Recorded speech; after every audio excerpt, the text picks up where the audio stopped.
Indian to day 5 ஒவ்வொரு ரீஜனில் எவ்வளோ கலெக்ட் பண்ணிகிட்டு இருக்கு அப்படிங்கிறத பார்க்க போகிறோம். ரொம்ப முக்கியமான ரீஜனான தமிழ்நாட்டில் இந்த படம் எப்படி வசூல் பண்ணிகிட்டு இருக்கு, நேற்று 5வது நாள் எப்படி வசூல் பண்ணியிருக்கு அப்படிங்கிறத பார்க்க போகிறோம். அதுவும் முக்கியமாக 4வது நாளோட பெட்டராக இருக்கா இல்லை ரொம்ப ட்ராப் ஆகிருக்கா அப்படிங்கிறத இந்த வீடியோவில் நம்ம ரொம்ப தெளிவாக பார்ப்போம்.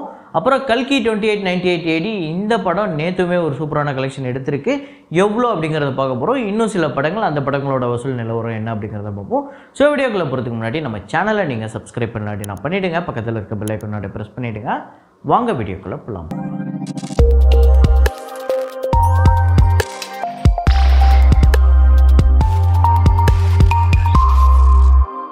நேற்று வீடியோவில் நான் ஒரு ஃப்ரேம் ஒன்று வச்சுருந்தேன், அதை நிறையா பேர் கரெக்டாக கெஸ் பண்ணியிருந்தீங்க. அது என்ன ஃப்ரேம் என்ன படம் அப்படிங்கிறத பார்த்துட்டு வாங்க.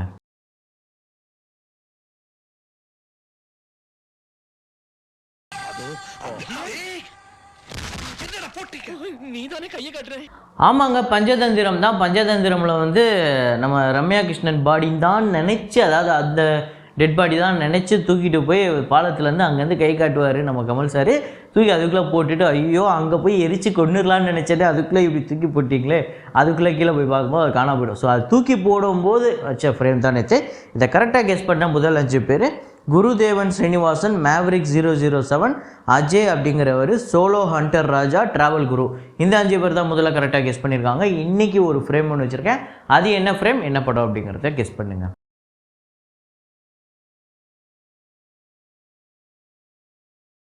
இப்போ இன்சைட் அவுட் 2 அப்புறம் வந்து டெஸ்பிகேபிள் மீ இந்த படத்தோட 2 படத்தோட கலெக்ஷனையும் நம்ம பார்க்க போகிறோம். ஸோ டோட்டலாக இந்த படம் எவ்வளோ யூஎஸ்டியில், அதாவது யூஎஸ் டாலரில் எவ்வளோ கலெக்ட் பண்ணியிருக்கு அப்படிங்கிறத பார்க்குறத தாண்டி இந்தியா ருப்பியில் இது வந்து எவ்வளோ கலெக்ட் பண்ணியிருக்கு அப்படிங்கிறதையும் நம்ம கன்வெர்ட் பண்ணி பார்த்துருவோம்.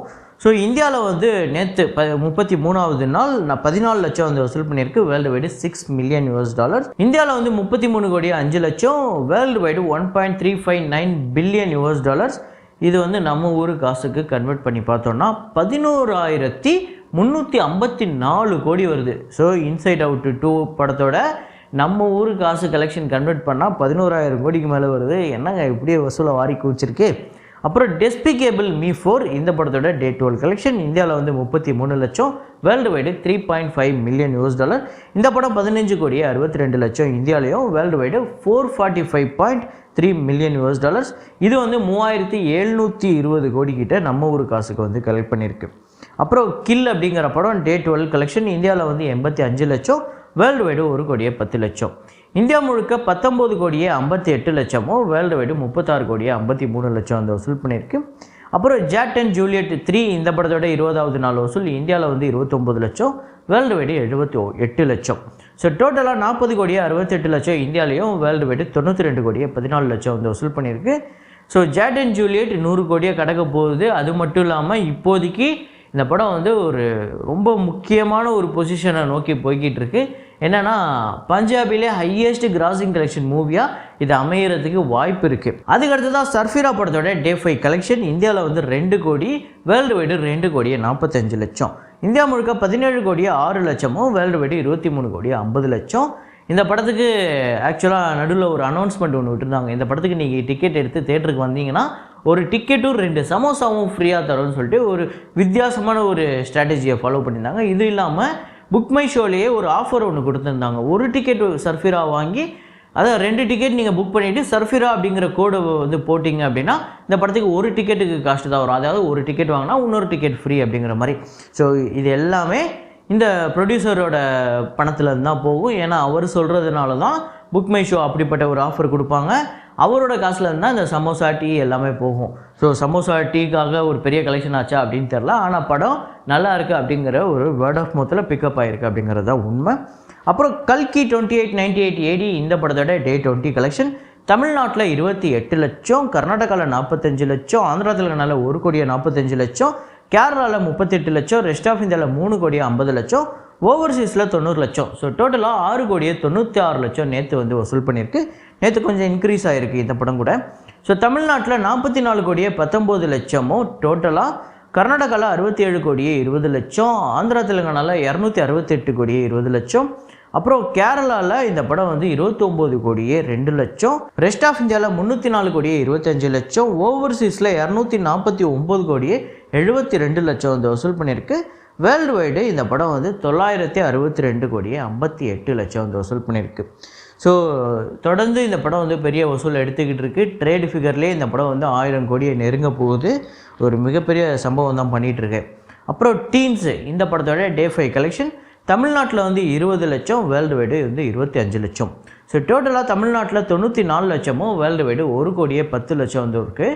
அப்புறம் இந்தியன் 2 டே 5 கலெக்ஷன் தமிழ்நாட்டில் வந்து 3 கோடியே 5 லட்சம், ஆந்திரா தெலுங்கானாவில் 1 கோடியே 5 லட்சம், கர்நாடகாவில் 60 லட்சம், கேரளாவில் 32 லட்சம், ரெஸ்ட் ஆஃப் இந்தியாவில் 53 லட்சம், இந்தியா முழுக்க 5 கோடியே 55 லட்சம், ஓவர்சீஸில் 2 கோடியே 5 லட்சம். ஸோ டோட்டலாக 7 கோடியே 60 லட்சம் இந்த படம் வந்து வசூல் பண்ணியிருக்கு. அப்புறம் இந்தியன் 2 படத்தோட டோட்டல் கலெக்ஷன் தமிழ்நாட்டில் 44 கோடியே 25 லட்சம், ஆந்திரா தெலுங்கானாவில் 20 கோடியே 86 லட்சம், கர்நாடகாவில் 9 கோடி, கேரளாவில் 6 கோடியே 7 லட்சம், ரெஸ்ட் ஆஃப் இந்தியாவில் 6 கோடியே 61 லட்சம், இந்தியாவில் வந்து 86 கோடியே 79 லட்சம், ஓவர்சீஸில் 49 கோடியே 2 லட்சம், வேர்ல்டு வைடு இந்த படம் வந்து 135 கோடியே 81 லட்சம் வந்து வசூல் பண்ணியிருக்கு. ஆக்சுவலாக பார்த்தீங்க அப்படின்னா நிறைய பேர் என்ன சொன்னாங்கன்னா, அவ்வளோதான் பாக்ஸ் ஆஃபீஸ் காலி, இனிமேல் 3 கோடி வேர்ல்டு வைடு வரதே கஷ்டம் அப்படின்னு சொன்னாங்க. இந்த படம் அப்படிலாம் போகலை, அவ்வளோ மட்டமாக அவ்வளோ மோசமாக போகலை. இது வரையும் ஒரு டீசெண்டான கலெக்ஷன் எடுத்துக்கிட்டு தான் இருக்குது. டே 4 டே 5 ரெண்டுமே சேர்த்து தான் சொல்கிறேன். ஸோ வீக்கெண்டை விட்டுருங்க, வீக் டேஸில் தான் நான் சொல்லிக்கிட்டு இருக்கேன். இது இல்லாமல் இன்றைக்கி இந்த படம் வந்து ஒரு நல்ல கலெக்ஷன் எடுக்கிறதுக்கு வாய்ப்பு இருக்குது. கிட்டத்தட்ட ஒரு 10 கோடி வேர்ல்டு வைடு வரதுக்கு வாய்ப்பு இருக்குது. அதே மாதிரியே இந்த படம் வந்து கேப்டன் மில்லரோட லைஃப் டைம் தமிழ்நாடு கலெக்ஷனை வந்து வெறும் 5 நாளில் பிரேக் பண்ணியிருக்கு. 44 கோடியே 17 லட்சம் கேப்டன் மில்லர் வசூலில் தமிழ்நாட்டில் வந்து பிரேக் பண்ணியிருக்கு. 44 கோடியே 25 லட்சம் வந்து வசூல் பண்ணி. ஸோ இந்த படத்துக்கு ஒரு பக்கம் வந்து இந்த 12 நிமிஷம் ட்ரிம் பண்ணதுக்கப்புறம் நிறைய பேர் படம் பார்த்துட்டு நல்லா இருக்குன்னு தான் சொல்கிறாங்க. ஆனால் என்ன கேட்டிங்க அப்படின்னா இந்த படத்துக்கு 12 நிமிஷம் ட்ரிம் பத்தாது. இன்னும் ஒரு 12 நிமிஷம் இன்னும் அதை இன்ட்டு 2ஆக கூட ஆக்கிக்கோங்க. படம் 2.25 மணி நேரம் 2.5 மணி நேரம் இருந்தாலே போதும். ரொம்ப சுவாரஸ்யமாக ரொம்ப கிறிஸ்பாக இருந்தாலே போதும். தேவையில்லாத காட்சிகள் நிறையா இருந்தது, அதை மறுக்கவே முடியாது. இந்த படம் ரொம்ப எக்ஸ்ட்ராடினரி அப்படின்னு நான் சொன்னதாக சொல்லி நிறைய பேர் வந்து நீ வந்து முட்டு கொடுக்குற. ஆக்சுவலாக இந்த படத்தில் பிரச்சனை இருக்குங்கிறத நம்ம தொடர்ந்து பேசிகிட்டு இருக்கோம். இந்த படத்துக்கு வசூல் கம்மியாயிடுச்சு, எதிர்பார்த்த அளவுக்கு வசூல் வரல அப்படிங்கிறதையும் நம்ம தொடர்ந்து சொல்லிகிட்டு இருக்கோம். இதுக்கு மேலே என்ன நம்ம முட்டு கொடுக்குறோம், ஏன்னா அப்படி வந்து நம்மளை வந்து அப்யூஸ் பண்ணுறாங்க அப்படின்னே தெரில. ஸோ அப்யூஸ் பண்ணுறவங்க அவங்க பண்ணிட்டு தான் இருப்பாங்க. நம்ம கமல் சார் சொன்ன மாதிரி கக்கூஸ் செவத்தில் எழுதுகிற கூட்டம் இப்போ வந்து ஃபேஸ்புக் ட்விட்டர்னு அதுக்கு கூட ஜாதிய வன்மத்தை உள்ளே புகுத்துனாங்க. ஸோ இது வந்து நான் வந்து எனக்காக சொல்லிக்கிறதுக்காக சொன்னேன். அதை கூட அந்த படத்தில் இருக்கிறத சாதிய வன்மத்தை உள்ள திணிச்சிட்டாங்க. ஆக்சுவலாக நீங்கள் முன்னாடிலாம் பார்த்தீங்க அப்படின்னா இந்த கக்கூஸ் செவத்தில் வந்து யாராவது ஒரு 2 பேர் அசிங்கப்படுத்தணும் அப்படின்னா அவங்க 2 பேர் பேரை எழுதி போட்டு லவ்ஸ் அப்படின்னு போட்டு எதாவது போடுவாங்க. இல்லை ஏதாவது ஒரு டீச்சரை பற்றி கேவலப்படுத்தணும்னா எழுதி போட்டு அவங்க போயிடுவாங்க. அதில் பேர்லாம் இருக்காது. அது யார் பண்ணாங்கன்னு கூட நம்மளுக்கு தெரியாது. அதை படித்தவங்களே அதில் பேர் இருக்கும்ல, அவங்க பேருக்கு தான் ரொம்ப கலங்கத்தை ஏற்படுத்துகிற மாதிரி இருக்கும். அதை எழுதுனவன் ரொம்ப சந்தோஷமாக இருப்பான். அதே மாதிரி தான் ஏதோ ஒரு ஃபேக் ஐடியில் எங்கேருந்தோ நீங்கள் வந்து ரொம்ப வன்மமாக ஒருத்தங்களை கேவலப்படுத்துறது, அப்யூஸ் பண்ணுறது, ரொம்ப ஹேட்ரட் பரப்புறது இப்படின்னு பண்ணிக்கிட்டு இருக்கீங்க. அதை தான் சொன்னார். இது எல்லாருக்குமே பொருந்தும். இதை கமல் ஃபேன்ஸ் பண்ணாலுமே அது பொருந்தும், வேறு எந்த நடிகரோட ஃபேன்ஸ் பண்ணாலுமே அது பொருந்தும். இதில் எந்த சாதிய வன்மமும் இல்லை அப்படிங்கிறது என்னோட தனிப்பட்ட கருத்து. ஸோ இதை சொல்லி நிறையா பேர் வந்து ரொம்ப பிற்போக்கான விஷயங்களை சொல்லிக்கிட்டு இருக்காங்க. இவங்கெல்லாம் கக்கூஸ் செவத்தில் எழுதுனா ட்விட்டரில் எழுதக்கூடாதா? கக்கூஸ் செவத்தில் யார் எழுதுவா? எனக்கு அது கக்கூஸ் செவத்தில் யாராவது எழுதி படித்து யாராவது வந்திருக்காங்களா? ஸோ அதெல்லாம் இல்லை. ரொம்ப கொஞ்சம் கூட அந்த லாஜிக்கே இல்லாத விஷயங்களை இவங்க கொண்டு வந்து வன்மத்தை பரப்புறது தான். ஸோ மற்றபடி இந்த படத்தில் பிரச்சனை இருக்குது, அதனால தான் வந்து இந்த படம் வசூல் கம்மியாச்சுங்கிறதெல்லாம் நம்ம அக்ரி பண்ணி தான் இருக்கோம். இதை தாண்டி முட்டு அப்படிங்கும்போது அது கண்டிப்பாக நம்ம சொன்ன அந்த கக்கூஸ் செவத்தில் எழுதுகிற அந்த ஆட்களை தான் நம்ம சொல்கிறோம். ஸோ இதே மாதிரி ஒரு வீடியோவில் இதே மாதிரி கலெக்ஷன் ரிப்போர்ட்டில் மீண்டும் நான் உங்களை சந்திக்கிறேன். Signing off Rahman.